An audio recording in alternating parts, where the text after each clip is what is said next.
The winter wind howled through the ancient stones of Blenheim Palace on November 30th, 1874. Inside the grand mansion, servants rushed through corridors carrying hot water and clean linens. He was handsome, clever, and ambitious. People said he would become prime minister one day. Winston's mother was Jenny Jerome, a beautiful American woman from New York. She had dark hair, bright eyes, and a spirit that could light up any room. Winston's parents were often away in London, busy with their social life and political activities. She told him stories, comforted him when he was sad, and taught him his first lessons. Winston called her womb, and she became like a mother to him. She would sit by his bed at night, telling him tales of brave knights and great battles. These stories filled Winston's young mind with dreams of adventure and glory. Lord Randolph was building his career in Parliament, making speeches and attending important meetings. This was normal for wealthy English families, but it was very hard for Winston. He desperately wanted his father to love him and be proud of him. She would sweep into Winston's life like a bright light, bringing gifts and excitement. But then she would disappear again for months. They saw him as a duty rather than a joy. This made him determined to prove himself worthy of their attention. He decided that he would become so famous and successful that his father would have to notice him. Winston loved her deeply, but he never felt sure of her love in return. During school sports, he would take risks that other boys avoided. Once, he jumped from a bridge during a game and badly injured himself. The doctors thought he might die, but Winston recovered and seemed proud of his scar. At the funeral, Winston realized that he would never have the chance to prove himself to his father, but he made a promise to himself that day. He would achieve all the things that his father had dreamed of doing. He would become a great man and make the Churchill name famous throughout the world. The lonely boy who had grown up in the shadow of Blenheim Palace was about to become a soldier, a writer. Winston's early years were marked by loneliness, struggle, and the pain of not being understood by the people he loved most. But these experiences taught him to be strong, to work hard, and to never give up on his dreams. The boy who cried when he left home for school would one day give speeches that would make an entire nation brave, enough to fight against impossible odds, and eventually a leader who would help save the world from its darkest enemies. This incident showed that he was willing to face danger for the sake of adventure. He had learned some hard lessons during his first 21 years. He knew what it felt like to be lonely and misunderstood. He had experienced the pain of rejection and the frustration of not being good at things that others expected him to master. Many great men had studied there, including poets, politicians, and soldiers. Lord Randolph was now a powerful politician, and newspapers wrote about his speeches and opinions. But when Winston tried to talk to his father about politics or his own ideas, Lord Randolph would brush him aside. This rejection hurt Winston deeply, but it also made him more determined to succeed. Winston was excited to go to such an important place, but he was also nervous. His father, Lord Randolph, became seriously ill with a disease that affected his mind. The brilliant politician, who had seemed so powerful, began to act strangely and could no longer make clear speeches. Winston watched in horror as his father's mind and body failed. He knew that Harrow would be very difficult, and he was not sure he was ready for the challenge. Lord Randolph was becoming famous in Parliament, making brilliant speeches that people talked about all over London. His teachers thought he was lazy, but the truth was that he was bored by lessons that seemed to have no connection to real life. He had courage that would allow him to face any danger. Most importantly, he had a gift for words that could inspire other people and make them believe in great causes. He was much more interested in reading about military battles and famous leaders. He spent hours in the library, learning about great generals and their strategies. Winston dreamed of following in his father's footsteps, but Lord Randolph seemed to have no time for his son. The headmaster was cruel and often beat the boys for small mistakes. Winston wrote sad letters to Mrs. Everest, begging her to visit him. His essays were full of vivid descriptions and powerful arguments. When he gave speeches to other students, he could make them feel excited about historical events that had happened centuries ago. His teachers began to realize that Winston had a special gift for language. He also wrote to his mother, telling her how unhappy he was. But his parents believed that suffering at school would make him stronger. They rarely visited, and when they did, they seemed like strangers to their own son. Winston was not good at Latin or mathematics, which made his teachers angry. He was also stubborn and would not obey rules that seemed unfair to him. The other boys came from similar wealthy families, but they had learned to hide their feelings and follow orders without question. Winston could not do this. He did not want to leave Mrs. Everest and the familiar walls of Blenheim. On the day he left for St. George's School in Ascot, he cried and begged to stay home, but his parents insisted that he must go to become a proper English gentleman. Jenny loved parties, dancing, and being admired by London society. They left Winston in the care of his nanny, Mrs. Everest, who became the most important person in his early life. When she married Lord Randolph, she brought American energy to the quiet English countryside. He loved history lessons and could remember stories about great battles and famous leaders. Finally, his parents moved him to a different school in Brighton, near the sea. This school was much kinder, and Winston began to feel better. He made friends, learned to swim, and started to enjoy some of his classes. He also discovered that he had a gift for words. Even as a young boy, he could make other children listen when he told stories or explained his ideas. His teachers noticed that Winston was very intelligent, even if he did not like their boring lessons. In a small room away from the main celebrations, a baby was being born 2 months earlier than expected. The child arrived with a strong cry that seemed to announce his impatience to begin life. This baby was Winston Leonard Spencer Churchill, and he would grow up to become one of the most important leaders in world history. Winston's father was Lord Randolph Churchill, a man who loved politics and power. The baby Winston was small and weak at first. The doctors worried he might not survive. But even as a tiny infant, he showed signs of the fighting spirit that would make him famous. The first Duke of Marlborough had built it after winning great battles for England. Winston would run through the long hallways, explore the many rooms, and play in the vast gardens. The palace was like a small town, with its own church, stables, and workshops. He grew stronger day by day, and soon his loud cries could be heard throughout the palace. The servants joked that young Winston had the voice of a future speaker. Blenheim Palace was a magnificent place to grow up. It had over 200 rooms, beautiful gardens, and a history that went back centuries. But for all its beauty, Blenheim was not a warm home for a young boy. Mrs. Everest was a kind woman who truly loved Winston. When Winston was 7 years old, his parents decided to send him away to school. St. George's School was a terrible place for young Winston. The worst part of school was being away from the people who loved him. Despite his unhappiness, Winston began to show the talents that would make him famous. After 2 miserable years at St. George's, Winston's health began to suffer. He became thin and sick from worry and unhappiness. But the damage to Winston's relationship with his parents was already done. Jenny was beautiful and charming, but she was more interested in her social life than in being a mother. The morning sun blazed over the dusty plains of Sudan as young Winston Churchill gripped his cavalry sword tighter. It was September 2nd, 1898, and the 23-year-old officer was about to take part in one of the last great cavalry charges in British military history. The Battle of Omdurman was beginning, and Winston felt his heart pounding with excitement and fear. Their sabers gleamed in the desert sun as they thundered toward the enemy lines. The ground shook beneath the hooves of their horses, and dust clouds rose behind them like the wake of a great ship. Winston had joined the 21st Lancers Regiment after graduating from the Royal Military College at Sandhurst. He had survived his first real battle, and the experience filled him with both pride and horror.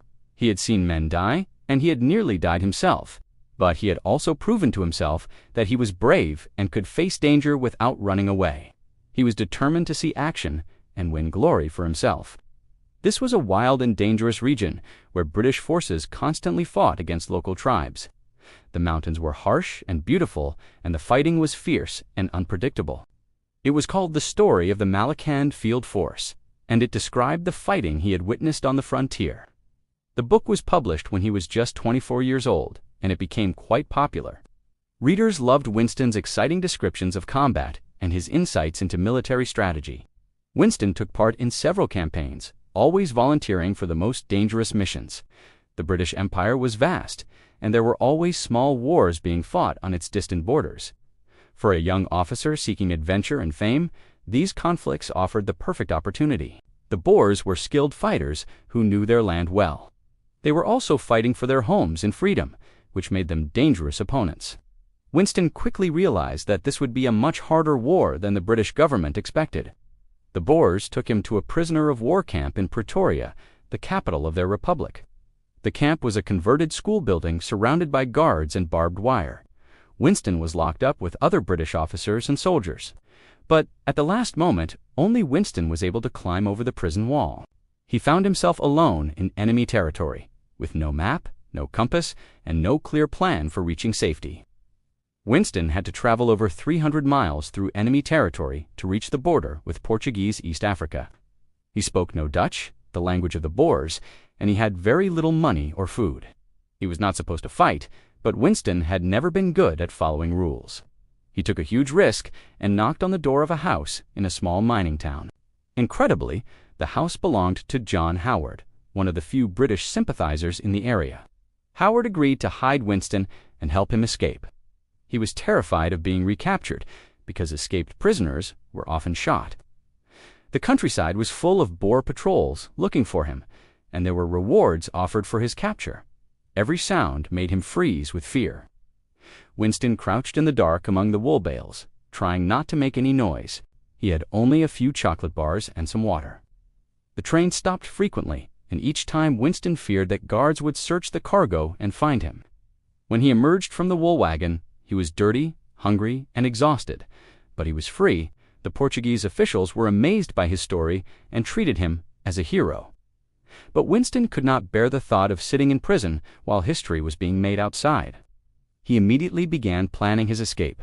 He studied the guards' routines, looked for weak spots in the security, and tried to convince other prisoners to join him. He carried a pistol and was always ready to join in any action he witnessed. British newspapers published detailed accounts of his adventure, and people everywhere admired his courage and determination. He spoke about the Boer War and the need for Britain to learn from its mistakes. Some members of Parliament were impressed by his intelligence and confidence, while others thought he was too young and inexperienced. The escape made Winston famous, not just in Britain, but internationally. The escape from Pretoria prison proved to him that he could overcome any obstacle through determination and clever thinking. This confidence would sustain him through many future challenges. He had tasted adventure and fame, and he wanted more. The young lion had successfully completed his first hunt, and he was ready for even greater challenges ahead. His escape had captured the public imagination and made him a household name. He immediately decided to use his fame to launch a political career. In 1900, he was elected to Parliament as a Conservative member for Oldham. He learned that courage was not the absence of fear, but the ability to act despite being afraid. He discovered that his greatest weapon was not his sword or his pistol, but his ability to tell stories that moved people's hearts and minds. In 1899, he decided to leave the army and travel to South Africa as a newspaper correspondent. The Boer War was beginning, and Winston wanted to be there to witness and report on this important conflict. He was traveling on an armored train that was scouting for enemy positions. The train was attacked by Boer fighters, and several carriages were derailed. Winston helped organize the defense and worked to clear the railway line so the engine could escape. He had proven that he could face danger, overcome obstacles, and inspire others with his words. The lonely boy from Blenheim Palace had transformed himself into one of the most famous young men in Britain. Then he arranged for Winston to hide in a railway wagon full of wool bales. The train would carry him toward the Portuguese border, but Winston would have to hide in the cargo for days without being discovered. He wrote detailed letters to his mother about the battle, and she helped him get them published in British newspapers. People back home were fascinated by his vivid descriptions of desert warfare and cavalry charges. He found himself alone, facing several Boer fighters who were pointing their rifles at him. He reached for his pistol, but realized he had left it on the train. With no choice, Winston raised his hands and surrendered. Winston realized that his pen might be as powerful as his sword. As the bugle sounded the charge, Winston spurred his horse forward alongside hundreds of other cavalrymen. The charge was magnificent, but also terrifying. Enemy bullets whistled past Winston's ears, and he saw men falling around him, but he pressed on, his sword ready, his eyes fixed on the enemy ahead. This was the moment he had dreamed of since childhood, when Mrs. Everest had told him stories of brave knights and heroic battles. When the charge was over, Winston was still alive and unhurt. More importantly, Winston discovered that he had a talent for describing what he had seen. After Sudan, Winston traveled to India to serve with his regiment on the northwest frontier. During quiet moments between battles, Winston wrote his first book. Winston was becoming known as both a brave soldier and a talented writer, but his greatest adventure was still to come. The Boer War was different from the small frontier conflicts Winston had experienced before. Winston's job as a correspondent was to travel with British forces and send reports back to London newspapers. On November 15, 1899, Winston's life changed forever. During the fighting, Winston was separated from the main group of soldiers. Being captured was humiliating for Winston, but it also became the foundation of his legend. Most prisoners accepted their fate and settled in to wait for the war to end. Winston's chance came on December 12, 1899. He and two other officers had planned to escape together. The escape that followed became one of the most famous adventures in British history. For the first day, Winston walked during the night and hid during the day. On his second night of freedom, Winston was desperate for food and shelter. Howard hid Winston in a coal mine for 3 days, bringing him food and planning the next stage of his journey. The train journey was miserable. Finally, after what seemed like endless days, Winston heard Portuguese voices at a railway station. He had made it to safety. News of Winston's escape spread quickly around the world. When Winston returned to Britain, he was welcomed as a hero. Winston's first speech in the House of Commons was delivered with the same courage he had shown on the battlefield and during his escape, but Winston had achieved his goal. At the age of 25, he had become a member of Parliament, a published author, and a national hero. The experiences of these early years taught Winston important lessons that would serve him throughout his life. Most importantly, Winston learned that he could survive and succeed even in the most difficult circumstances.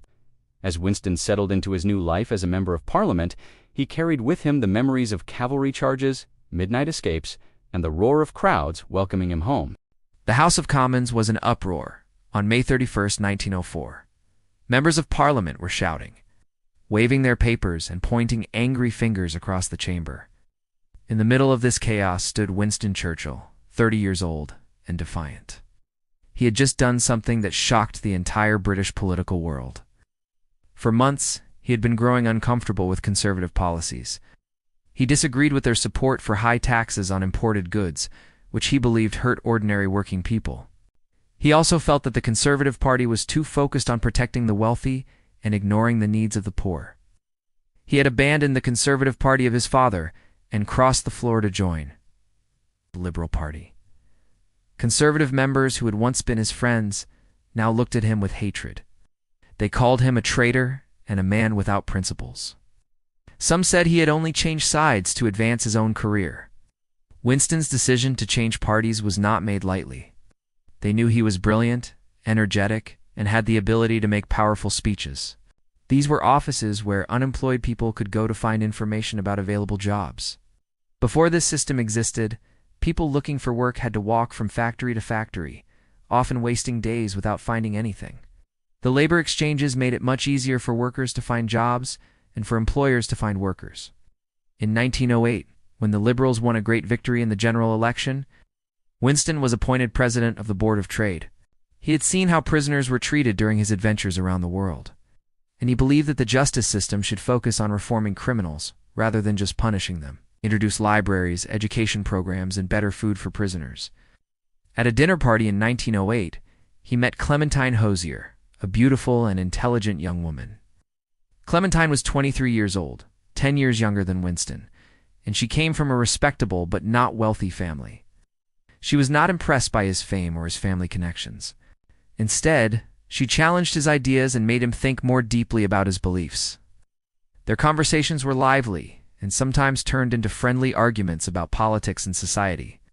She helped him prepare his speeches, advised him on political matters, and most importantly, gave him the emotional support he had lacked since childhood.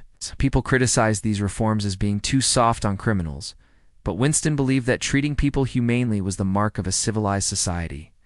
Clementine understood his moods and ambitions, and she was always ready to encourage him when he faced difficulties. She became his closest advisor and the one person who could tell him hard truths when he was making mistakes. This job made him responsible for law and order throughout the country. It was a challenging role that often put him in difficult situations. This was an important government position that gave him real power to change people's lives. Many workers, especially in dangerous jobs like mining, were paid so little that they could barely feed their families. Winston argued that no one who worked hard should live in poverty. Some praised Winston for his courage and leadership, while others criticized him for getting involved in something that should have been left to police commanders. A group of armed criminals had barricaded themselves in a house in London's East End after a failed robbery. Workers across Britain were striking for better pay and working conditions. Women were demanding the right to vote and were being arrested for their protests. These brave women were fighting for the right to vote, something Winston personally supported.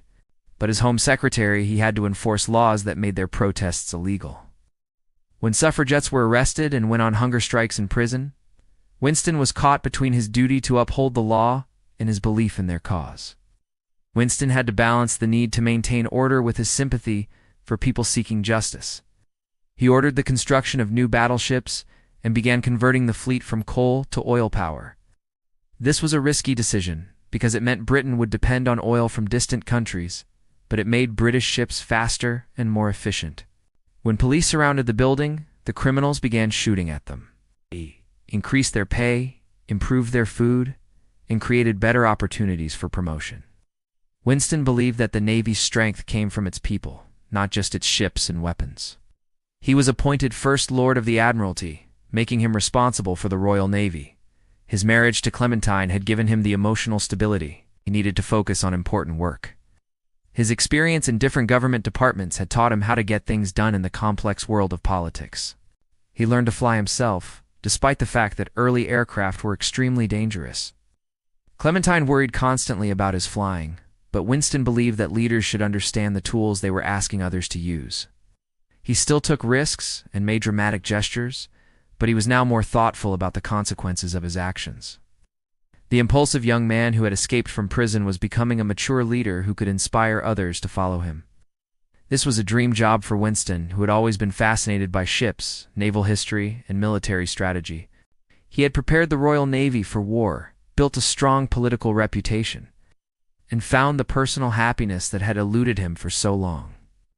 The restless reformer was about to become a wartime leader, and the skills he had developed during these peaceful years would soon be tested in the crucible of global conflict. This was a radical idea at the time, and many business owners opposed it fiercely. The great powers were forming alliances and building up their armies and navies. Winston could see that a terrible war was approaching, and he was determined that Britain would be ready. He arrived wearing his top hat and formal coat, looking completely out of place among the police officers and soldiers. When the criminals set their own building on fire, Winston ordered the fire brigade to let it burn rather than risk more lives trying to save the criminals. The Liberal Party wanted to help working people, create jobs, and build a fairer society. These ideas excited Winston, who had seen poverty and hardship during his travels around the British Empire. He wanted to use his position to make life better for ordinary citizens. The moment Winston walked across the floor of Parliament to sit with the Liberal members, he knew there was no going back. He worked long hours, read countless reports, and met with business leaders and union representatives. He wanted to understand every detail of how the British economy worked and how it could be improved. She accepted, and they were married on September 12, 1908, in a beautiful ceremony at St. Margaret's Church in Westminster. The wedding was attended by many famous people, including the King and Queen, but Winston believed he was doing the right thing. The Liberal Party welcomed Winston with open arms. Winston threw himself into his new job with typical enthusiasm. One of Winston's first major reforms was the creation of labor exchanges. Winston also supported the introduction of minimum wage laws for certain industries. The young politician also worked to improve conditions in British prisons. While Winston was busy with his political reforms, something wonderful happened in his personal life. Winston was immediately attracted to Clementine's sharp mind and strong personality. After a brief courtship, Winston proposed to Clementine during a walk in the gardens of Blenheim Palace. Clementine proved to be the perfect partner for Winston.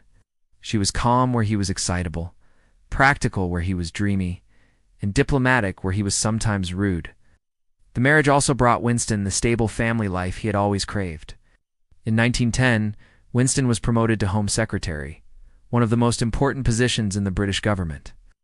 One of the most dramatic events during Winston's time as Home Secretary was the siege of Sydney Street in January 1911. Winston decided to go to the scene himself to take charge of the situation. The incident was filmed by early news cameras, and people across Britain saw their Home Secretary personally directing a battle in the streets of London. Winston's time as Home Secretary also involved dealing with growing social unrest. The suffragette movement presented a particular challenge for Winston. In 1911, Winston was offered a new position that would change his life forever. Winston immediately began modernizing the British Navy. He realized that war was coming, although most people still hoped for peace. Winston also championed the development of naval aviation. He was one of the first senior politicians to understand that airplanes would revolutionize warfare. The young First Lord also worked to improve conditions for ordinary sailors. As Winston settled into his role at the Admiralty, dark clouds were gathering over Europe. During these years, Winston had transformed from a young adventurer seeking personal glory into a serious politician working to improve society. Winston had also learned to balance his natural boldness with the patience required for political success. As 1914 approached, Winston stood ready for the greatest challenge of his life. The morning of August 4th, 1914, changed everything. Winston Churchill stood in the war room of the Admiralty building in London, watching as telegrams arrived from across Europe. Germany had invaded Belgium, and Britain was about to declare war. Winston felt a strange mixture of excitement and fear. He had been preparing the Royal Navy for this moment, but now that war had actually come, he wondered if Britain was truly ready. British ships successfully blockaded German ports, cutting off supplies to the enemy. The Navy also transported hundreds of thousands of soldiers to France safely. Winston became known as one of the most energetic and effective leaders in the government. As First Lord of the Admiralty, Winston was responsible for the most powerful navy in the world. The Royal Navy controlled the seas, protecting British trade routes and keeping enemy ships away from British shores. He wanted to find a way to strike at Germany and end the war quickly. Turkey was considered the weakest of Germany's allies, and capturing Constantinople would be a great victory that might encourage other countries to join Britain and France. Winston argued passionately for the plan in government meetings, using all his powers of persuasion to convince his colleagues. Winston watched from London as reports came in of the battle. At first, everything seemed to go according to plan. Hundreds of sailors died, and the naval attack had to be called off. Winston was devastated by this setback, but he refused to give up. He convinced the government to send a large army to capture the Gallipoli Peninsula, which commanded the entrance to the Dardanelles. The big guns of the British and French battleships pounded the Turkish positions, and it looked like the forts would soon be destroyed. By early 1915, the fighting in France had become a deadly stalemate. He proposed attacking Turkey, which had joined the war on Germany's side.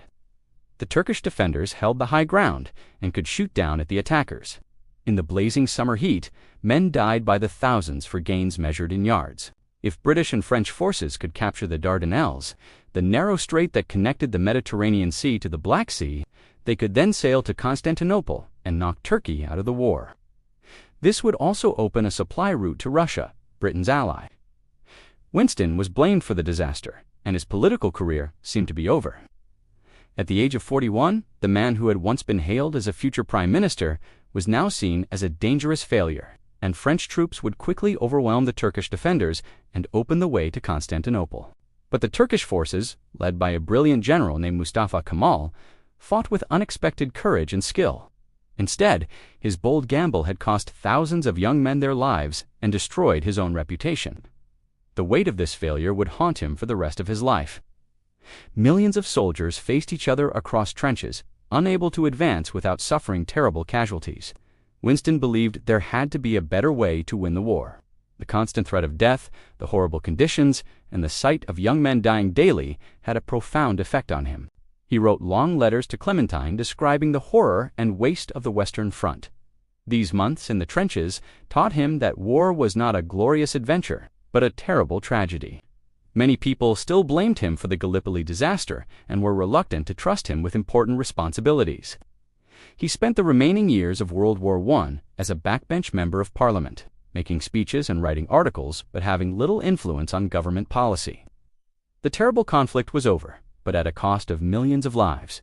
He wondered if things might have been different if his Gallipoli plan had succeeded. Would the war have ended sooner? Would fewer men have died? This gave him a chance to rebuild his political career by working on important issues in the British Empire. He helped establish the new countries of Iraq and Transjordan in the Middle East, trying to create stable governments in regions that had been part of the old Turkish Empire. He believed that the communist revolution there threatened the entire world, and that Britain should support the anti-communist forces. This position made him many enemies among labor politicians and trade unionists who saw him as a warmonger. He returned Britain to the gold standard, fixing the value of the pound to gold at pre-war levels. This decision was meant to restore confidence in British currency and help London remain the world's financial center. The decision contributed to the general strike of 1926, when millions of workers stopped work to protest economic hardship. He helped organize emergency services to keep the country running and published a government newspaper to counter strike propaganda. His actions during the strike further damaged his relationship with the working class, who saw him as their enemy. He resigned from Parliament and went to France to serve as a soldier in the trenches. Many working-class people saw him as a man who cared more about the wealthy than about ordinary families struggling to make ends meet. At his age, and with his political experience, he could have found a comfortable position far from the fighting. At the age of 54, he found himself once again out of power, watching from the sidelines as other politicians shaped Britain's future. The Gallipoli shadow still hung over him, and many people doubted whether he would ever again hold high office. His experience in the trenches had shown him the human cost of war and the importance of being prepared for conflict. His years as chancellor had given him a deep understanding of economics and international finance. The man who had fallen from grace would rise again, stronger and wiser than before. The shadow of his greatest failure would eventually be overshadowed by his greatest triumph. Instead, he chose to face the same dangers as the men he had sent into battle.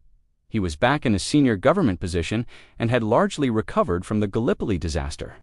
He was also writing prolifically, producing books and articles that earned him substantial income. His writing was brilliant and entertaining, helping to restore his reputation as one of Britain's most talented public figures. The beaches were littered with the bodies of dead soldiers. He rejoined the Conservative Party, explaining that he had not changed his views, but that the Liberal Party had moved too far to the left. His former Conservative colleagues were suspicious of his return, but they recognized his talents and appointed him Chancellor of the Exchequer in 1925. He was a changed man, more serious and less likely to advocate for risky military adventures. But he was also more determined than ever to serve his country and redeem himself from the Gallipoli failure. The living troops were exhausted, sick, and demoralized. He found himself responsible for about 700 men, most of them much younger than himself, living in muddy trenches, dodging enemy bullets, and sharing the hardships of ordinary soldiers gave Winston a new understanding of war's true cost. The smell of death hung over everything like a poisonous cloud. Winston worked day and night, sending orders to naval commanders around the globe and planning strategies to defeat the German fleet. The early months of the war went well for Winston and the Royal Navy. They demanded his removal from the Admiralty as the price for their cooperation. Winston was forced to resign from the position he loved, ending his role in directing the war effort. Newspapers began calling it Winston's folly, and demanded that he be removed from office. Members of Parliament who had once praised his energy now accused him of reckless adventurism. Even his own Liberal Party colleagues began to turn against him. But Winston was not satisfied with simply defending Britain. Winston's solution was bold and risky. The plan seemed brilliant in theory. The attack began on February 19, 1915, with a massive naval bombardment of the Turkish forts guarding the Dardanelles. But then disaster struck. On March 18th, 3 Allied battleships hit mines and sank in a single day. The landings at Gallipoli began on April 25, 1915. Winston hoped that British, Australian, New Zealand, what followed was 8 months of hell. The Allied soldiers found themselves trapped on narrow beaches, unable to advance inland. Winston traveled to the Dardanelles to see the situation for himself. What he found horrified him. Back in London, Winston faced growing criticism for the Gallipoli disaster. The final blow came in October 1915, when a new government was formed that included conservative politicians who had never forgiven Winston for leaving their party.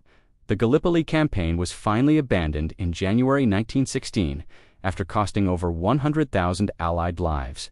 Winston was devastated by his fall from power. He had genuinely believed that the Gallipoli plan could end the war and save millions of lives. But Winston was not a man to accept defeat quietly. Winston was given command of the 6th Battalion Royal Scots Fusiliers, a unit that had been badly damaged in previous fighting. The experience of trench warfare was unlike anything Winston had faced before. After 6 months in France, Winston returned to London and rejoined Parliament. Winston's political rehabilitation was slow and difficult.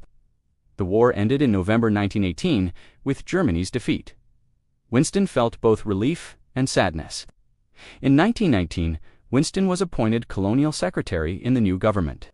Winston also became deeply involved in the intervention against the Bolsheviks in Russia. In 1924, Winston made another surprising political move. He rejoined the Conservative Party, explaining that he had not changed his views, but that the Liberal Party had moved too far to the left. His former Conservative colleagues were suspicious of his return, but they recognized his talents and appointed him Chancellor of the Exchequer in 19... As Chancellor, Winston made one of the most controversial decisions of his career. He returned Britain to the gold standard, fixing the value of the pound to gold at pre-war levels. This decision was meant to restore confidence in British currency and help London remain the world's financial center. However, the return to gold had serious consequences for the British economy. It made British goods more expensive in foreign markets, hurting exports and increasing unemployment. He was back in a senior government position and had largely recovered from the Gallipoli disaster. The disaster at Gallipoli had taught him that bold plans must be carefully thought through and properly executed. His experience in the trenches had shown him the human cost of war and the importance of being prepared for conflict. His years as Chancellor had given him a deep understanding of economics and international finance. He was also writing prolifically, producing books and articles that earned him substantial income. The man who had fallen from grace would rise again, stronger and wiser than before. The shadow of his greatest failure would eventually be overshadowed by his greatest triumph. His writing was brilliant and entertaining, helping to restore his reputation as one of Britain's most talented public figures. The decision contributed to the general strike of 1926, when millions of workers stopped work to protest economic hardship. He helped organize emergency services to keep the country running and published a government newspaper to counter-strike propaganda. His actions during the strike further damaged his relationship with the working class, who saw him as their enemy. Winston's handling of the general strike was typically aggressive. The late 1920s were a period of mixed success for Winston. But Winston was also making new enemies. His aggressive approach to economic policy and his hatred of socialism put him at odds with growing numbers of voters. Many working-class people saw him as a man who cared more about the wealthy than about ordinary families struggling to make ends meet. At the age of 54, he found himself once again out of power. Watching from the sidelines as other politicians shaped Britain's future, the Gallipoli shadow still hung over him, and many people doubted whether he would ever again hold high office. When the Conservative government fell in 1929, Winston lost his position as Chancellor. But Winston had learned important lessons from his failures. These hard-won lessons would prove invaluable in the years ahead. When Winston would face even greater challenges than Gallipoli, the autumn of 1929 brought a bitter wind to Winston Churchill's political life. At 54 years old, he found himself sitting on the backbenches of Parliament, watching younger men make decisions about Britain's future. The Conservative government had lost the election, and Winston was no longer Chancellor of the Exchequer. For the first time in decades, he held no important government position. Most politicians in Winston's situation would have quietly waited for their party to return to power. But Winston was not like most politicians. He had always been a man of action, and sitting still was torture for him. Instead of waiting patiently, he threw himself into writing books and articles, determined to stay relevant and earn money for his family. He learned to lay bricks and built walls around his property with his own hands. The physical work was satisfying after years of mental labor, and Winston took pride in creating something solid and permanent. Visitors to Chartwell would often find the former Chancellor of the Exchequer covered in mud and cement, happily working on his latest construction project. He read their books, analyzed their speeches, and spoke with German refugees who had fled their country. What he learned terrified him. Hitler was not just another politician seeking power. The Nazis quickly destroyed German democracy, arrested their opponents, and began persecuting Jewish people. They also started rebuilding Germany's military forces, breaking the peace treaties that had ended World War I. He was a fanatic who wanted to destroy democracy and conquer Europe. The beautiful house sat on rolling hills in Kent, surrounded by gardens and a lake. Winston had bought the property in 1922, and Clementine had transformed it into a comfortable family home. He would set up his easel in the garden or by the lake, mixing colors and trying to capture the beauty of the English countryside. His biography of his ancestor, the Duke of Marlborough, took him years to complete and filled 4 large volumes. The book showed Winston's deep knowledge of military history and his ability to bring past events to life through vivid writing. Painting taught him patience and gave him a different way to see the world. Prime Minister Stanley Baldwin and other conservative leaders believed they could work with Hitler and avoid another war. They thought Winston was being alarmist and living in the past. British leaders believed that if they gave Hitler some of what he wanted, he would be satisfied and stop making demands. Winston thought this approach was dangerously naive. He spoke in Parliament about German rearmament and the need for Britain to strengthen its own military forces. The British public was exhausted from World War I and desperately wanted to avoid another conflict. They preferred to believe leaders who promised peace rather than Winston, who seemed to be calling for preparation for war.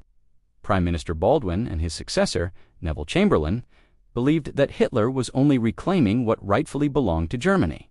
They hoped that satisfying this demand would prevent larger conflicts. He knew from his study of history that dictators were never satisfied and always wanted more. This was Hitler's first major challenge to the international order, and Winston urged the British government to take strong action. Chamberlain returned to London claiming he had achieved peace for our time. Crowds cheered him as a hero who had saved Europe from war. They believed Chamberlain had found a peaceful solution to a dangerous crisis. Winston was seen as a warmonger who could not accept that diplomacy had succeeded where force might have failed. The Munich Agreement was revealed as worthless, and Hitler's true intentions became clear to even his former supporters. This book allowed him to explore his belief that English-speaking nations had a special mission to defend freedom and democracy around the world. They began to rearm more seriously and gave guarantees of support to other countries that might be threatened by Nazi aggression. Winston's warnings no longer seemed like the ravings of a man stuck in the past. Here, Winston could escape from the pressures of politics and find peace in simple activities. The Czech government was prepared to fight, but Britain and France pressured them to give in to Hitler's demands. His exclusion from government had allowed him to see the Nazi threat more clearly than politicians who were involved in day-to-day diplomacy. His studies of history had given him perspective on how dictators operated and why appeasement was doomed to fail. In a powerful speech to Parliament, he called it a total and unmitigated defeat for Britain and France. He predicted that giving in to Hitler would only encourage more aggression and make a larger war inevitable. His books during this period showed a depth and wisdom that came from years of reflection and study. The storm clouds of war were gathering over Europe, and Britain would soon need leaders who understood the nature of the threat they faced. The prophet who had cried in the wilderness was about to be called back to save his nation. He had used his time out of power to prepare himself for the greatest challenge of his life. Prime Minister Chamberlain flew to Munich to negotiate with Hitler personally. The man who had spent 10 years warning about this moment was about to become the leader his country desperately needed. Hitler was making threatening moves toward Poland, and it seemed clear that another major crisis was approaching. Winston continued to urge the government to take a firm stand against Nazi aggression. Each time the democracies backed down, Hitler became more confident that he could achieve his goals without serious opposition. Winston's home at Chartwell in the countryside became his sanctuary during these difficult years.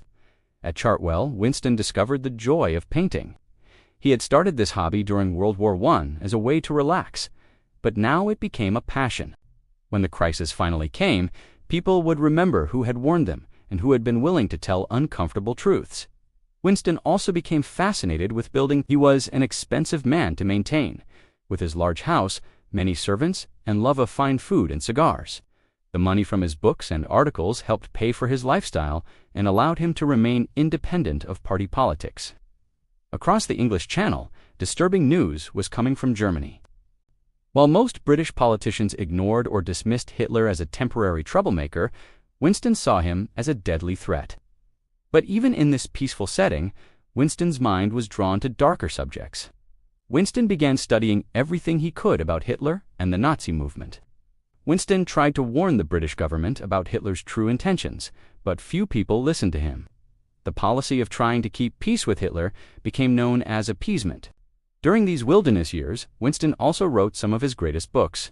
Winston also began work on a history of the English-speaking peoples, a massive project that would trace the story of Britain and America from ancient times to the present. Writing these books kept Winston's mind sharp and provided income for his family. Throughout the 1930s, Winston continued to warn about the growing Nazi threat. Most of Winston's warnings fell on deaf ears. The situation became more serious in 1936, when Hitler's forces marched into the Rhineland, an area of Germany that was supposed to remain demilitarized according to peace treaties. Instead, Britain did nothing. Winston was furious at this weak response. He could see that Hitler was testing the resolve of democratic nations, and their failure to act was encouraging him to become bolder. In 1938, Hitler demanded that Czechoslovakia give him the Sudetenland, a region with many German speakers. The Munich Agreement, signed in September 1938, gave Hitler everything he wanted. Winston was one of the few voices raised against the Munich Agreement. Most members of Parliament disagreed with Winston's assessment, but Winston's predictions proved accurate with terrible speed. In March 1939, Hitler broke his promises and seized the rest of Czechoslovakia. The invasion of Czechoslovakia finally convinced the British government that Hitler could not be trusted. Throughout the summer of 1939, tension continued to build across Europe. Winston's isolation during these wilderness years had been painful but also valuable. The wilderness years had also made Winston a better writer and thinker. Most importantly, Winston's lonely campaign against appeasement had established him as the one major politician who had been right about Hitler from the beginning. As the summer of 1939 drew to a close, Winston sensed that his wilderness years were ending. On September 1, 1939, German forces invaded Poland. 2 days later, Britain declared war on Germany. Winston Churchill's long exile from power was over. The telephone rang at Chartwell on September 3, 1939, just as Winston Churchill was finishing his lunch. The voice on the other end belonged to Prime Minister Neville Chamberlain, the same man who had excluded Winston from government for years. Now, with Britain at war with Germany, Chamberlain needed the one politician who had been right about Hitler all along.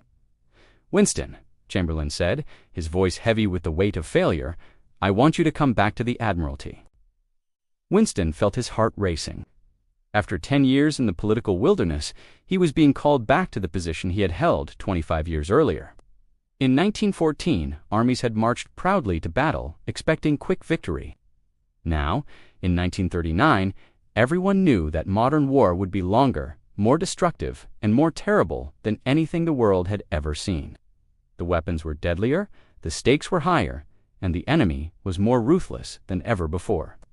The Royal Navy would be his responsibility once again. Winston arrived at the Admiralty building in London that same evening. The attacks came without warning, and both countries were overwhelmed before they could organize proper resistance.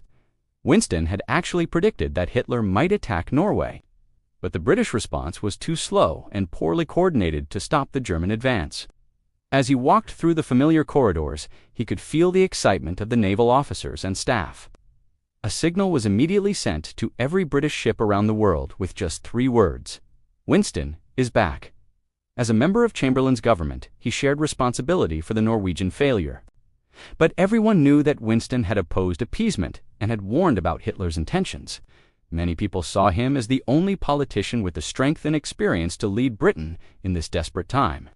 Members of Parliament, who had once supported his policy of appeasement, now turned against him. The 2 main candidates were Winston Churchill and Lord Halifax, the Foreign Secretary. Halifax was more popular with many conservative members of Parliament, who still remembered Winston's mistakes at Gallipoli and his years of opposition to their policies. But Halifax did not want the job, knowing that failure would destroy his reputation. He stood before the members of Parliament, his voice strong and clear, and spoke words that would be remembered forever. I have nothing to offer but blood, toil, tears, and sweat. He promised that Britain would fight with everything it had, never surrendering to Nazi tyranny. During a dramatic debate in the House of Commons, speaker after speaker criticized the government's weak leadership. One member shouted at Chamberlain, "You have sat too long here for any good you have been doing. In the name of God, go." Instead, he told the truth about the difficulties ahead and called on the British people to show courage in the face of terrible danger. His words were both frightening and inspiring, preparing the nation for the struggle that lay ahead. The message spread through the fleet like wildfire, bringing hope to sailors who remembered his energy and determination from the previous war. German tank divisions had broken through French defenses and were racing toward the English Channel. The French army, once considered the strongest in Europe, was collapsing faster than anyone had thought possible. Some members of his government, including Lord Halifax, suggested that Britain should negotiate with Hitler before the situation became completely hopeless. They argued that Germany had already won the war, and that continuing to fight would only lead to Britain's destruction. In a series of passionate speeches to his cabinet, Winston convinced his colleagues that Britain must fight on alone, no matter what the cost. Within days, German forces would reach the coast and trap the British army in France. Under constant attack from German aircraft, the rescue operation continued for 9 days. By the time it ended, over 330,000 Allied troops had been saved. People called it the phony war because nothing much appeared to be happening. At 65 years old, Winston had finally reached the position he had dreamed of since childhood. He held meetings that lasted late into the night, studying maps and discussing strategy with his generals and admirals. The British Army had lost most of its equipment and had barely escaped destruction. France was still collapsing, and Britain now faced the German war machine alone. He sent urgent messages to President Roosevelt in America, begging for help and warning that if Britain fell, Germany would dominate the world. He praised the heroism shown at Dunkirk, but warned that wars are not won by evacuations. The gathering storm of war had finally broken with full fury, and he was the man chosen to lead his people through the tempest. Everything he had learned from his years of failure and struggle had prepared him for this supreme test. The man who had been excluded from government was now the symbol of his nation's refusal to surrender. Winston Churchill had found his destiny at last, and he was ready to fight for the survival of democracy itself.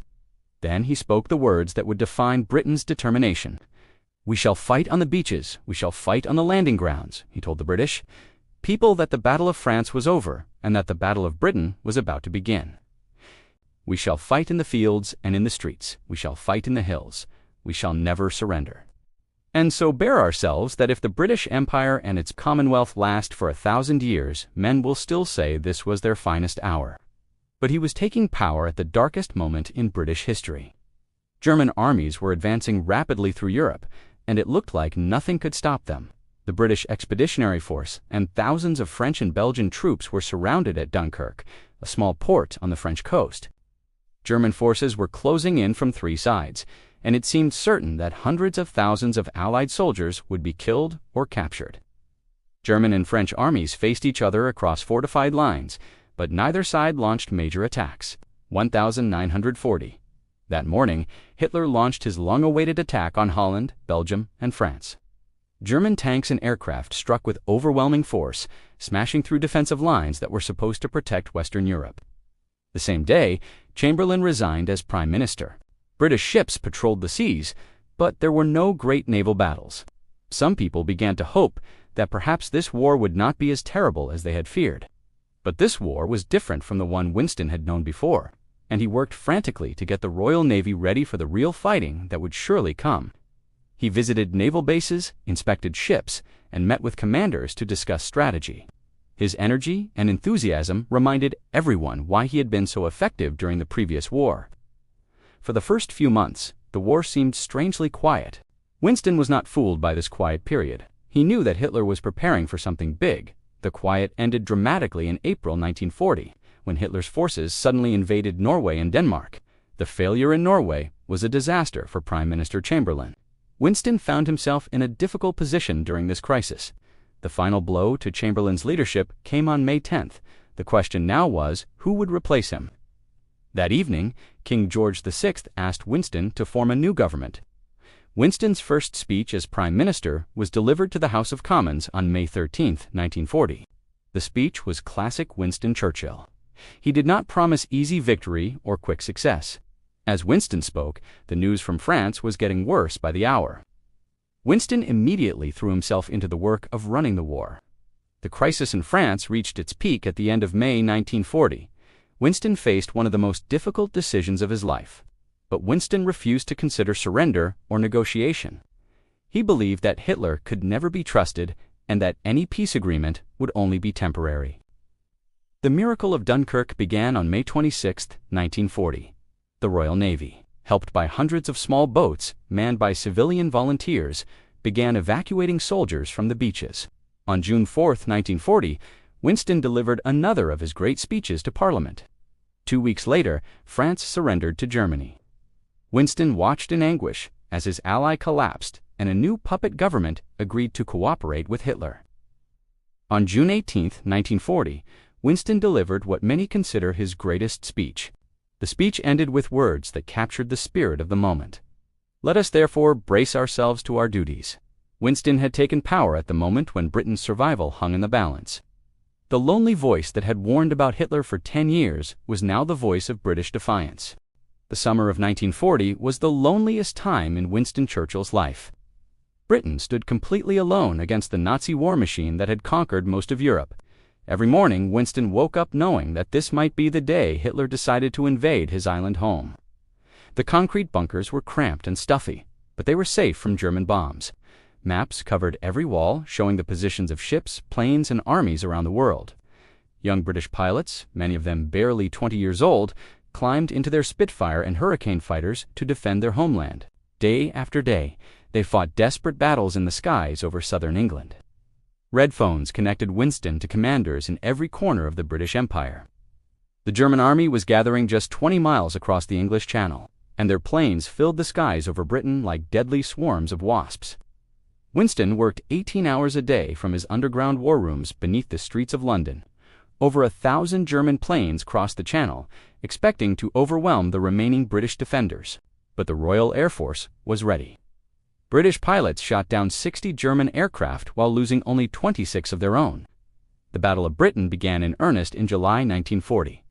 German pilots flew across the Channel every day, trying to destroy the Royal Air Force and prepare the way for invasion.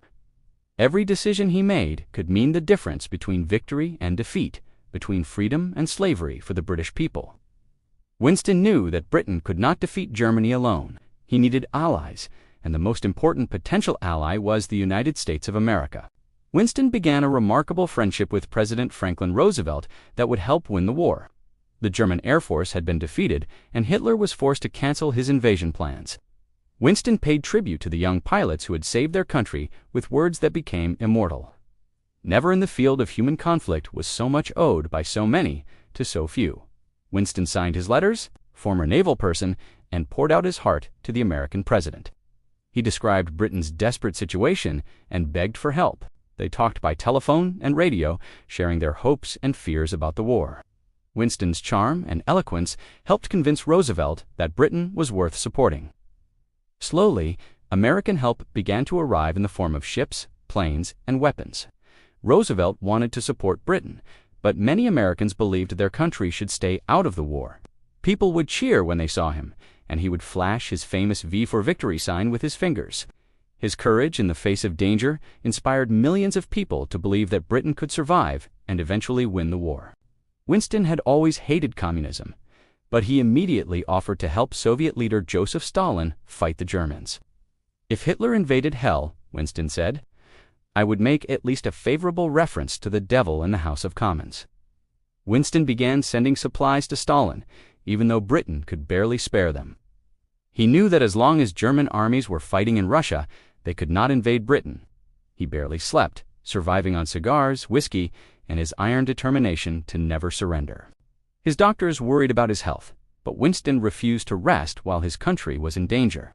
The United States was finally forced to enter the war, and Winston felt a surge of relief and joy. British forces defeated the Germans at the Battle of El Alamein in North Africa, winning their first major victory. American and British forces then invaded North Africa and Italy, opening new fronts against Germany. Meanwhile, the Soviet Union slowly pushed German forces back from Russian soil. America's vast industrial strength and military power would tip the balance against Hitler. Winston had helped plan this massive invasion, and he desperately wanted to watch it from a British warship. His presence among the ordinary people of London showed them that their leaders shared their dangers and their determination. He flew to Moscow in the middle of winter to negotiate with Stalin. He sailed to North Africa to visit his generals. He crossed the Atlantic many times to coordinate with Roosevelt.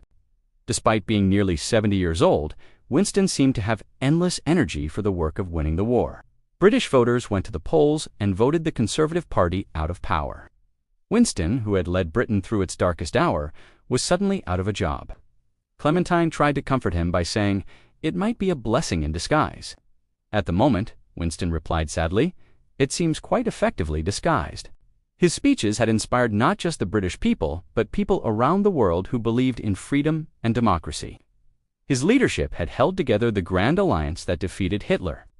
The British people wanted social reform and a better life after the war, and they chose the Labour Party to provide it. They were joined by Stalin, creating a powerful coalition that controlled vast resources and millions of soldiers. Winston worked tirelessly to keep this alliance together, even when the three leaders disagreed about strategy. Winston appeared on the balcony of Buckingham Palace with King George VI and Queen Elizabeth, waving to the huge crowds celebrating in the streets below. After nearly 6 years of war, Britain had survived and helped defeat the greatest evil in human history. The two leaders got along wonderfully, planning strategy and coordinating their war efforts. His voice on the radio had given hope to millions of people living under Nazi occupation. His friendship with Roosevelt had brought America into the war. His determination never to surrender had shown the world that democracy could survive even the darkest times. Becoming the first British Prime Minister to address the American Congress, Roosevelt was dying, and Stalin was determined to control the countries his armies had liberated. The politician who had failed at Gallipoli had redeemed himself through his leadership in World War II. Winston Churchill had found his place in history as the leader who refused to let freedom die. Winston fought hard to protect Poland and other Eastern European nations, but he was outnumbered and outmaneuvered. Stalin was suspicious and brutal, but his armies were doing most of the fighting against Germany. Winston had to balance between these two very different allies while protecting British interests. The London Blitz lasted for 57 consecutive nights, with hundreds of bombs falling on the capital every night. Thousands of civilians were killed, and vast areas of the city were destroyed. Winston often climbed to the roof of government buildings to watch the air battles overhead. He would stand there in his dark suit and bow tie, smoking his cigar and watching as British and German planes twisted and turned in deadly combat. Sometimes he could see planes falling from the sky in flames, knowing that brave young men were dying to keep Britain free. The pressure on Winston was enormous. Hitler's Air Force tried to destroy British radar stations, airfields, and aircraft factories. Winston knew that if the Royal Air Force was defeated, German invasion barges would cross the Channel and Britain would fall. Everything depended on the courage of the young pilots who fought in the sky.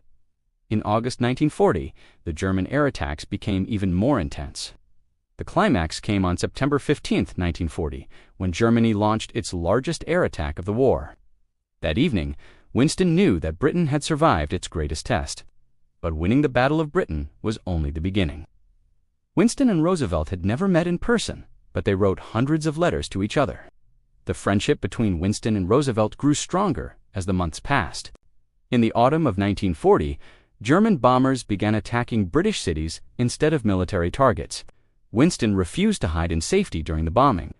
He walked through the rubble-filled streets of London talking to people who had lost their homes and encouraging them to keep fighting. The year 1941 brought new challenges and new allies. In June, Hitler made his greatest mistake by attacking the Soviet Union. The German attack on Russia relieved pressure on Britain and opened a new front in the war. In December 1941, the war changed completely when Japan attacked the American naval base at Pearl Harbor. Winston immediately sailed to Washington to meet Roosevelt in person. The partnership between Winston and Roosevelt became the foundation of the Grand Alliance that would eventually defeat Hitler. The morning of July 26, 1945, brought Winston Churchill the most bitter disappointment of his life. The man who had led Britain through its darkest hour and helped win the greatest war in history was suddenly out of work. The British people had voted for the Labour Party, and Winston was no longer Prime Minister. The house that had been his refuge during the wilderness years now felt like a prison. He had grown used to the constant activity of wartime leadership, and the quiet of countryside life seemed strange and empty. Clementine worried about his health and his spirit, knowing that Winston needed important work to keep him alive. At 70 years old, he wondered if his time as a leader was finally over. People everywhere wanted to hear his thoughts about the future, and Winston had plenty to say. He was deeply worried about what he saw happening in Europe, where his former ally Stalin was taking control of country after country. He described how an iron curtain had descended across Europe, dividing the continent between the free West and the communist East. He warned that Stalin's Soviet Union was becoming as dangerous as Hitler's Germany had been. Winston had once again found the perfect words to describe a complex situation. His speech helped Americans understand that the war's end had not brought peace but only a new kind of conflict. But Winston was determined to prevent another disaster like the 1930s, when democratic leaders had ignored the Nazi threat until it was almost too late. He would not let the world make the same mistake with Stalin. Winston returned to his beloved Chartwell, feeling lost and unwanted. But Winston was not ready to fade away quietly. Even out of power, he remained one of the most famous and respected men in the world. Winston's vivid writing brought the war years back to life, allowing readers to experience the drama and terror of those times. The books also established Winston's reputation as both a maker of history and its greatest chronicler. The books allowed him to tell the story of the war from his own perspective and to defend the decisions he had made during those terrible years. Writing the memoirs also provided Winston with a substantial income and kept his mind sharp. Britain was no longer fighting for survival, but it faced new challenges in a world dominated by the United States and the Soviet Union. The British Empire was slowly dissolving as colonies gained independence, and Britain had to find a new role in the world. He supported the Marshall Plan to rebuild Europe and the formation of NATO to defend Western democracy. Even though he was out of power, his voice carried enormous influence around the world. He believed that he could use his experience and reputation to help reduce tensions between East and West. He met with Soviet leaders and tried to convince them that peaceful coexistence was possible. He supported the decision to build hydrogen bombs, despite opposition from many people who feared nuclear war. The prize honored not just his books, but his mastery of the English language and his role as the voice of democratic civilization. It was a fitting tribute to a man who had used words as weapons in the fight for freedom. Winston argued that nuclear weapons would actually prevent war by making it too terrible to contemplate. He painted, wrote, and traveled, enjoying the pleasures of old age, while his health slowly declined. He was now 76 years old, making him one of the oldest men ever to hold the office. He could no longer make speeches or write books, and his famous wit and energy were fading. Clementine cared for him lovingly, knowing that their long partnership was nearing its end. Many people wondered if he was too old to lead effectively, but Winston was determined to prove them wrong. Messages of congratulation poured in from every continent, and Parliament passed a special resolution honoring his service to the nation. Members of Parliament from all parties stood and cheered as the old man made his way slowly to his seat. It was a moving tribute to a lifetime of service and a preview of the honors that would come after his death. For 9 days he lay in his London home while the world waited for news. Clementine sat by his bedside, holding the hand of the man who had been her partner for over 50 years. She knew that their remarkable journey together was coming to an end. Members of Parliament bowed their heads in silence, remembering the voice that had once echoed through those halls with such power and conviction. The greatest parliamentary speaker in British history had given his final performance. The boy who had been born prematurely at Blenheim Palace had lived to see his 90th year and witnessed the world he had helped to save. His speeches were recorded and broadcast, introducing new generations to the voice that had once rallied the free world. He had lived through the transformation of the world from the Victorian age to the space age, from horse-drawn carriages to jet aircraft. He had witnessed the rise and fall of empires, and had played a crucial role in shaping the modern world. The man who had fought against dictatorships had helped establish the foundations of the free world. Winston Churchill had completed his mission, and the world would never forget what he had accomplished. His passing left a void that could never be filled. His books continued to be read, teaching important lessons about leadership and perseverance. He suffered a series of small strokes that affected his speech and memory, though he tried to hide these problems from the public. The Suez Crisis of 1956 showed that Britain was no longer a superpower, and Winston struggled to adapt to this new reality. His health was declining, and he found it harder to concentrate on complex issues. Clementine and his closest advisors worried about his health, but Winston refused to consider retirement. The Labour government was struggling with economic problems and losing popularity.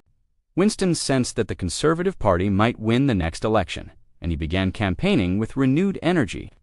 The news of his passing spread around the world within minutes, and millions of people felt as if they had lost a personal friend.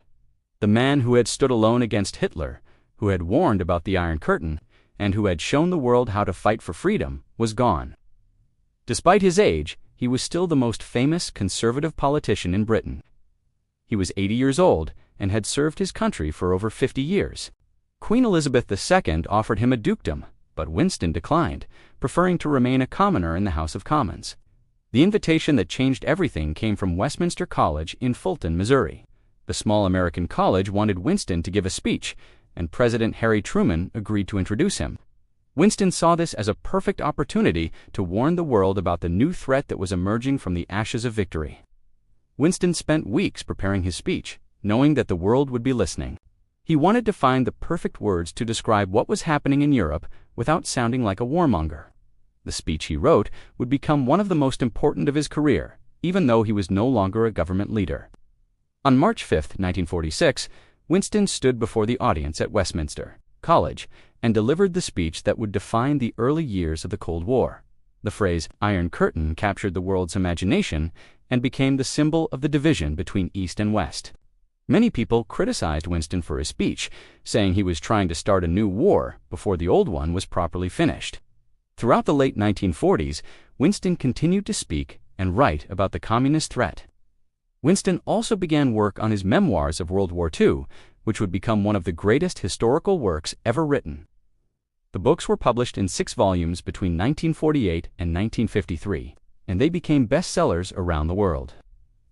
In 1950, Winston's political fortunes began to change. The 1951 election brought Winston back to power as Prime Minister 6 years after his wartime defeat. Winston's second term as Prime Minister was very different from his wartime leadership. One of Winston's main goals was to improve relations with the Soviet Union. While maintaining strong ties with America, Winston also oversaw Britain's development of nuclear weapons, believing that the country needed them to remain a major power. The burden of leadership was becoming heavier for Winston as he aged. In 1953, Winston received the Nobel Prize for Literature, recognizing his achievements as a writer and historian. Winston's final years as Prime Minister were marked by increasing difficulties.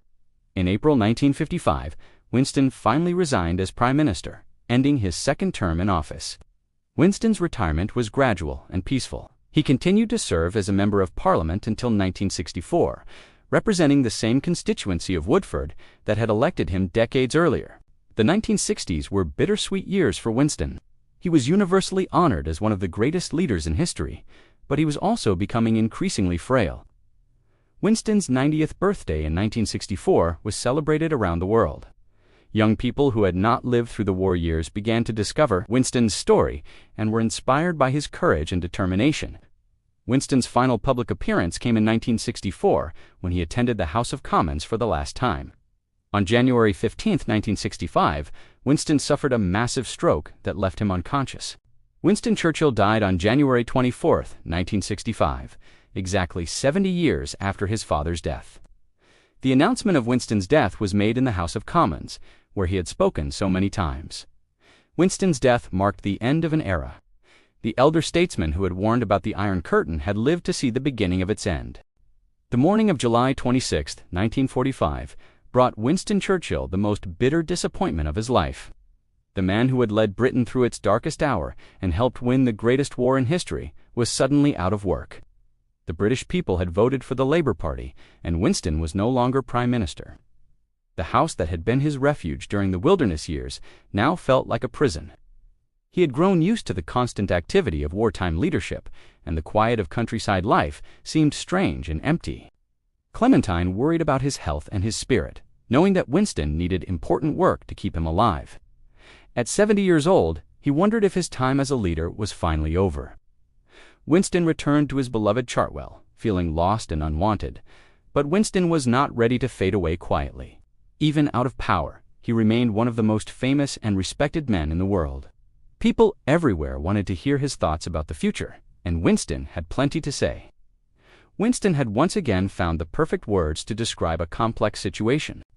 His speech helped Americans understand that the war's end had not brought peace, but only a new kind of conflict.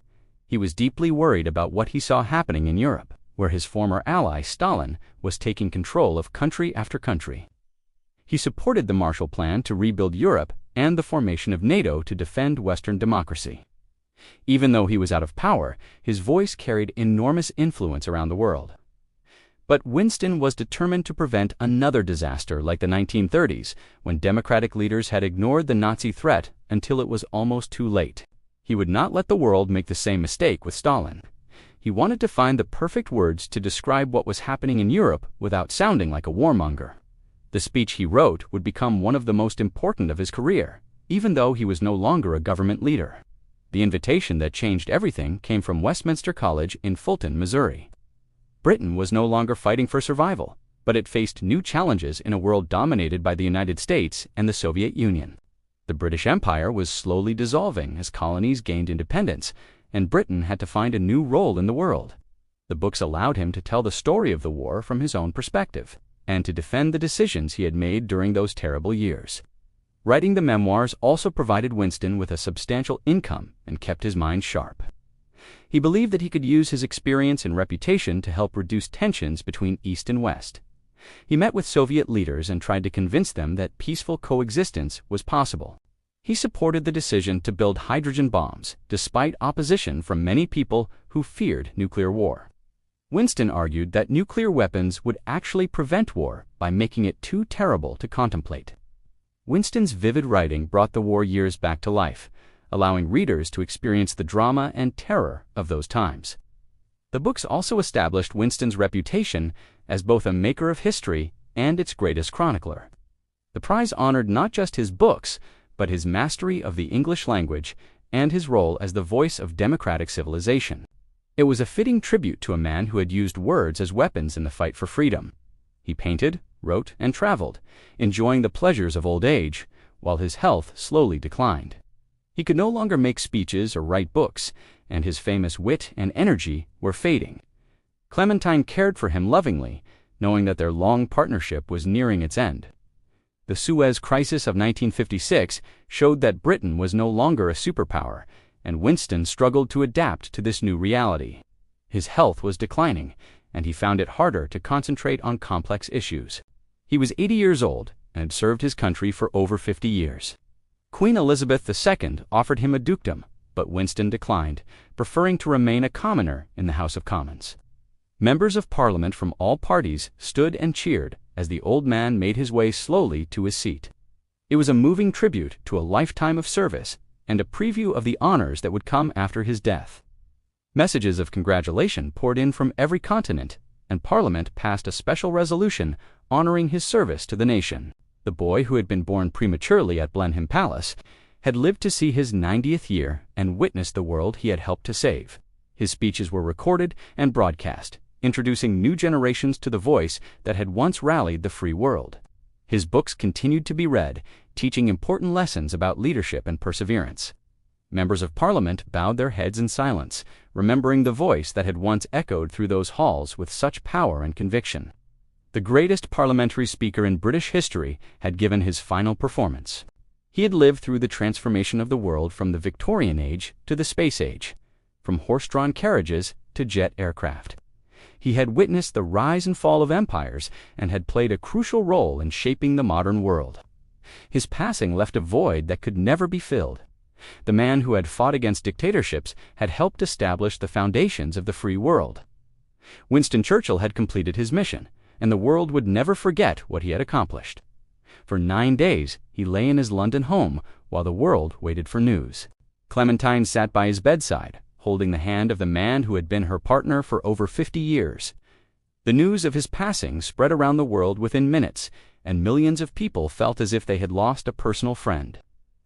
The man who had stood alone against Hitler, who had warned about the Iron Curtain, and who had shown the world how to fight for freedom, was gone. She knew that their remarkable journey together was coming to an end. He suffered a series of small strokes that affected his speech and memory, though he tried to hide these problems from the public. Clementine and his closest advisors worried about his health, but Winston refused to consider retirement. The small American college wanted Winston to give a speech, and President Harry Truman agreed to introduce him. The Labor government was struggling with economic problems and losing popularity. Winston sensed that the Conservative Party might win the next election, and he began campaigning with renewed energy. Despite his age, he was still the most famous conservative politician in Britain. Winston saw this as a perfect opportunity to warn the world about the new threat that was emerging from the ashes of victory. He described how an Iron Curtain had descended across Europe, dividing the continent between the free West and the communist East. He was now 76 years old, making him one of the oldest men ever to hold the office.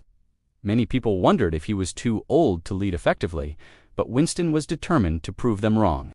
Winston spent weeks preparing his speech, knowing that the world would be listening. On March 5, 1946, Winston stood before the audience at Westminster College and delivered the speech that would define the early years of the Cold War. The phrase Iron Curtain captured the world's imagination and became the symbol of the division between East and West. Many people criticized Winston for his speech, saying he was trying to start a new war before the old one was properly finished. Throughout the late 1940s, Winston continued to speak and write about the communist threat. Winston also began work on his memoirs of World War II, which would become one of the greatest historical works ever written. The books were published in 6 volumes between 1948 and 1953, and they became bestsellers around the world. In 1950, Winston's political fortunes began to change.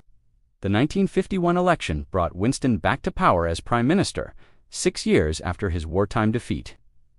Winston's second term as Prime Minister was very different from his wartime leadership. One of Winston's main goals was to improve relations with the Soviet Union. While maintaining strong ties with America, Winston also oversaw Britain's development of nuclear weapons, believing that the country needed them to remain a major power. The burden of leadership was becoming heavier for Winston as he aged. In 1953, Winston received the Nobel Prize for Literature, recognizing his achievements as a writer and historian. Winston's final years as Prime Minister were marked by increasing difficulties. In April 1955, Winston finally resigned as Prime Minister, ending his second term in office. Winston's retirement was gradual and peaceful. He continued to serve as a Member of Parliament until 1964, representing the same constituency of Woodford that had elected him decades earlier. The 1960s were bittersweet years for Winston. He was universally honored as one of the greatest leaders in history, but he was also becoming increasingly frail.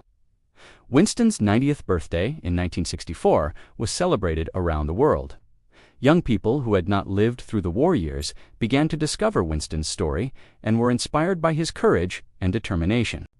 Winston's final public appearance came in 1964, when he attended the House of Commons for the last time. On January 15, 1965, Winston suffered a massive stroke that left him unconscious. Winston Churchill died on January 24, 1965, exactly 70 years after his father's death. The announcement of Winston's death was made in the House of Commons, where he had spoken so many times. Winston's death marked the end of an era. The elder statesman who had warned about the Iron Curtain had lived to see the beginning of its end.